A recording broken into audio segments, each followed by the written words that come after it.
नमस्कार, स्वागत है आपका। मैं हूं आपके साथ सपना दीपक मतेशिया। बुलेटिन का आगाज करेंगे। मुख्यमंत्री सुक्खू की अध्यक्षता में राज्य सचिवालय में हिमाचल मंत्रिमंडल की बैठक हुई, जिसमें कई अहम फैसले लिए गए। कैबिनेट ने 70 साल से ऊपर के लोगों को आयुष्मान योजना के अंतर्गत लाया 5 लाख का लाभ दिए जाने की बात कही है।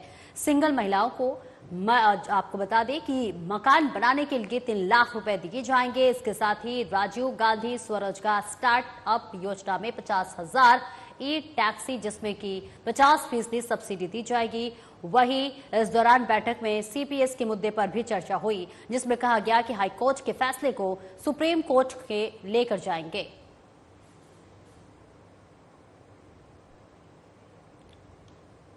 और हिमाचल प्रदेश कंप्यूटर शिक्षक संघ के प्रतिनिधिमंडल ने आज अध्यक्ष सुमन ठाकुर के नेतृत्व में मुख्यमंत्री सुखविंदर सिंह सुक्खू से भेंट की और उन्हें अपनी सेवाओं को नियमित करने सहित विभिन्न मांगों से अवगत कराया। मुख्यमंत्री ने प्रतिनिधिमंडल को आश्वासन दिया कि राज्य सरकार विधि विभाग के राय लेने के पश्चात उनकी मांगों पर सहानुभूतिपूर्वक विचार करेगी और उनके हितों को ध्यान में रखते हुए उचित कार्रवाई की जाएगी। सुमन ठाकुर ने कहा कि वे पिछले 24 वर्षों से सरकारी स्कूलों में अपनी सेवाएं दे रहे हैं। उन्होंने राज्य सरकार को उनकी सेवाओं को नियमित करने का आग्रह किया। इस मौके पर सचिव शिक्षा राकेश कंवर, संघ के राज्य समन्वयक अजीत धीमान और संघ के अन्य प्रतिनिधि मौजूद रहे।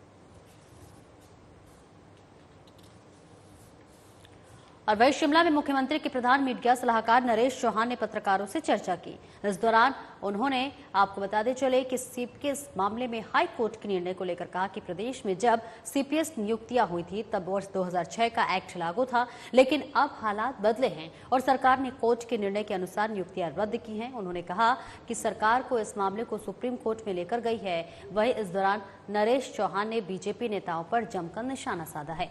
मुख्यमंत्री के प्रधान मीडिया सलाहकार नरेश चौहान ने बीजेपी नेताओं पर प्रदेश की छवि खराब करने का आरोप लगाया है। उन्होंने कहा कि जब हिमाचल प्रदेश जो है बीजेपी के नेता दूसरे राज्यों में चुनाव प्रचार के लिए जाते हैं, तब ये नेता हिमाचल के बारे में झूठा प्रचार करके जनता के बीच भ्रम फैलाने का काम करते हैं।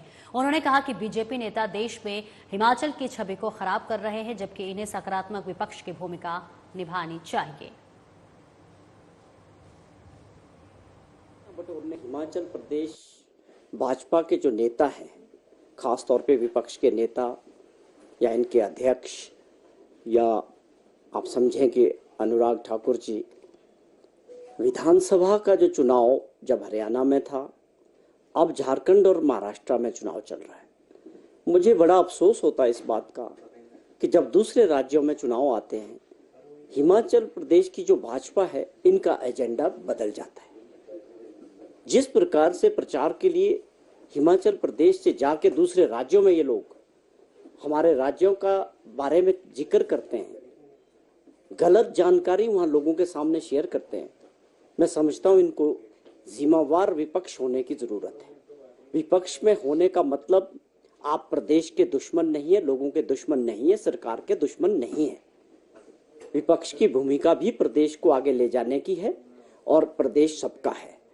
जिस प्रकार से ये गलत प्रचार दूसरे राज्यों में जाके कर रहे हैं, हमारी छवि को खराब कर रहे हैं प्रदेश की और जनता की, हिमाचल प्रदेश की, ये अपने आप में बहुत अफसोस की बात है। मैं समझता हूँ इस पे इनको अभी भी इसको समझने की जरूरत है कि आखिरकार ऐसी क्या मजबूरी है। महाराष्ट्र में चुनाव हो रहा है, वहां सरकार थी भाजपा की और उनके जो पार्टियां थी उनके साथ मिलकर उन्होंने वहां राज की। किस प्रकार से महाराष्ट्र में सरकार तोड़ी गई, एजेंसीज के दम पे वहां तोड़फोड़ करके जो सरकार बनाई थी, आज अपना वहां की सरकार अपना कार्ड बताए जनता के बीच कि उन्होंने कहा वहां किस तरह के काम किए, कौन सी योजनाएं महाराष्ट्र में लोगों के लिए लाई। आज ऐसी नौबत क्यों आ रही है कि आपको हिमाचल प्रदेश से लोग नेता इंपोर्ट करने पड़ रहे हैं और वहां उनसे बलवाना पड़ रहा है। और संजौली में अवैध मस्जिद निर्माण के मामले में आज एमसी कोर्ट में सुनवाई हुई है। बता दें कि एमसी कमिश्नर की कोर्ट में आज मस्जिद के शेष 2 फ्लोर पर भी रिप्लाई फाइल करने के लिए निर्देश दिए गए हैं। अदालत ने वक्फ बोर्ड और मस्जिद कमेटी के जवाब दायर करने के लिए कहा है।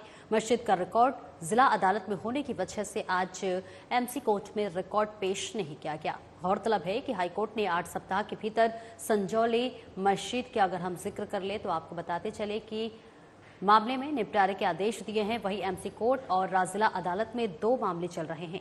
वक्फ बोर्ड के स्टेट ऑफिसर कुतुबुद्दीन ने बताया कि कोर्ट में आज रिकॉर्ड उपलब्ध न होने के कारण अगली सुनवाई लगाई गई है, जिसमें मस्जिद का रिकॉर्ड पेश करने के लिए नए सिरे से समन जारी करने की बात कही गई है। वहीं संजौली मस्जिद कमेटी के अध्यक्ष मोहम्मद लतीफ ने बताया कि कोर्ट की ओर से मस्जिद के रिकॉर्ड मांगे गए हैं और उन्होंने बताया कि मेक कोर्ट में मस्जिद की 3 मंजिलों का नक्शा और अन्य दस्तावेज वर्ष 2013 में ही पेश कर दिए गए थे और यदि जरूरत पड़े तो इसे दोबारा पेश किया जाएगा। प्रवक्ता ने एक अपील दायर करी थी जो कि सेशन कोर्ट में पेंडिंग है, तो उसमें नेक्स्ट डेट ऑफ हियरिंग अभी इस मंडे को लगी हुई है जी। और इस वजह से आज लंदन कोर्ट कमिश्नर साहब की कोर्ट में फाइल ओरिजिनल नहीं थी, रिकॉर्ड नहीं था, तो उसमें डेट लग गई है और नेक्स्ट डेट ऑफ हियरिंग के लिए समन आएंगे।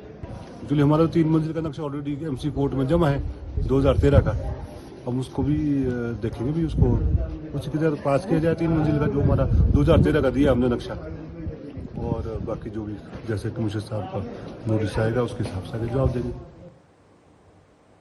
और हिमाचल प्रदेश पथ परिवहन निगम के पेंशनर्स ने मंडी में बैठक की और इस दौरान उन्होंने सरकार पर जमकर नारेबाजी की और नाराजगी जताई। आपको बता दें कि एचआरटीसी प्रबंधन 12 नवंबर को भी अपने सैकड़ों कर्मचारियों को पेंशन नहीं दे पाया है, जबकि मुख्यमंत्री सुखविंदर सिंह सुक्खू ने अक्टूबर महीने की सैलरी पेंशन सभी को 28 अक्टूबर को देने के निर्देश दिए थे। राज्य उप प्रधान सुरेश चंद्र ने कहा कि एचआरटीसी से रिटायर्ड कर्मचारियों के इस बार दिवाली भी फेंकी रही है क्योंकि उनके पास पर्व मनाने के पैसे नहीं थे और इससे एचआरटीसी से रिटायर्ड कर्मी भी दिवाली नहीं मना सके। उन्होंने कहा कि अब हम चुप नहीं बैठेंगे, सरकार के खिलाफ प्रदर्शन और आंदोलन करेंगे। साथियों, मेरी आज ये बैठक जो हो रही है ये इसी संदर्भ में हो रही है। मासिक हमारी 15 तारीख को बैठक होती है जिसके बीच में जो है हम अपने मांगों के बारे में, अपनी ग्रीवियंस के बारे में आम चर्चा करते हैं। आज की ये बैठक एक तरफ से सरकार की वादा खिलाफी के खिलाफ, एचआरटीसी मैनेजमेंट की गलतियों के कारण जो हमें सफर करना पड़ रहा है वो बहुत ही निंदनीय है। सरकार द्वारा 28 अक्टूबर को दिवाली के उपलक्ष्य में सभी पेंशनरों को, हिमाचल प्रदेश के सभी कर्मचारियों को यानी कि दिया गया तोहफा कि आपको दिवाली के बीच में पेंशन भी और आपकी पे मिल जाएगी, परंतु बहुत अफसोस की बात है कि हम एचआरटीसी के कर्मचारी, एचआरटी के पेंशनर इतने यानी कि निंदनीय हो गए सरकार की तरफ के लिए और एचआरटीसी मैनेजमेंट के लिए कि हमको जो पेंशन दी गई वो 11 तारीख को दी गई और हमारे साथी इंतजार करते रहे कि दिवाली है, हम अपने नाते पोतियों के साथ इस दिवाली को मनाएंगे, उनको कुछ मिठाई के लिए पैसा देंगे, और अफसोस की बात कि हमारी जेब खाली थी। और राष्ट्रीय प्रेस दिवस के मौके पर सोलन में सूचना और जनसंपर्क विभाग द्वारा जिला स्तरीय कार्यक्रम का आयोजन किया गया। कार्यक्रम की अध्यक्षता सोलन उपायुक्त मनमोहन शर्मा ने की। इस दौरान मीडिया का बदलता स्वरूप पर विस्तृत चर्चा की गई और वरिष्ठ पत्रकारों ने अपने अपने अनुभव साझा किए। हमारे संवाददाता से बात करते हुए उपायुक्त सोलन मनमोहन शर्मा ने बताया कि वर्तमान दौर में मीडिया की स्वरूप बदलता जा रहा है, लेकिन मीडिया पर सभी का विश्वास होता है और मीडिया को वो विश्वास बनाए रखना होगा और पोस्ट खबरें ही जनता के बीच पहुंचानी चाहिए।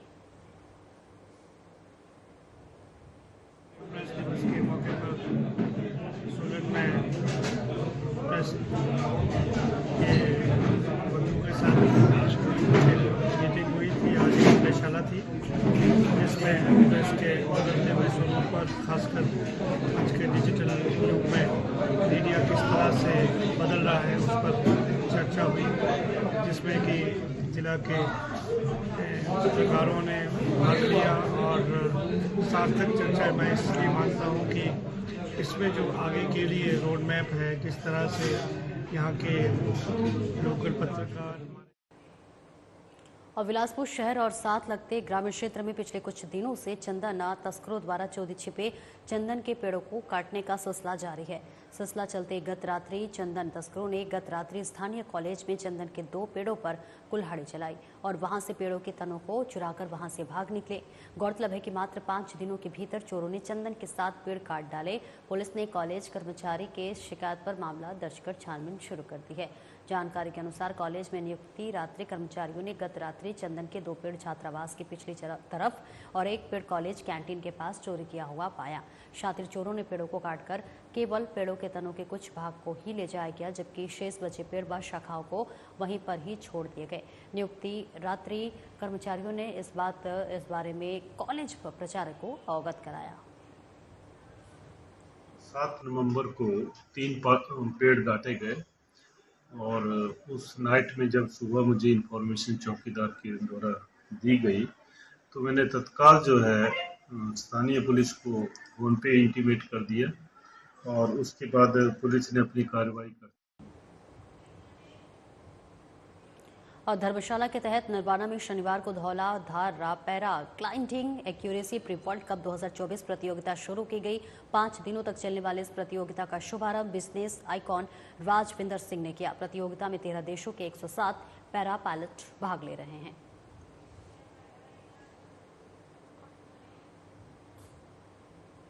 और फिलहाल इस बुलेटिन में इतना ही। दीजिए इजाजत। नमस्कार।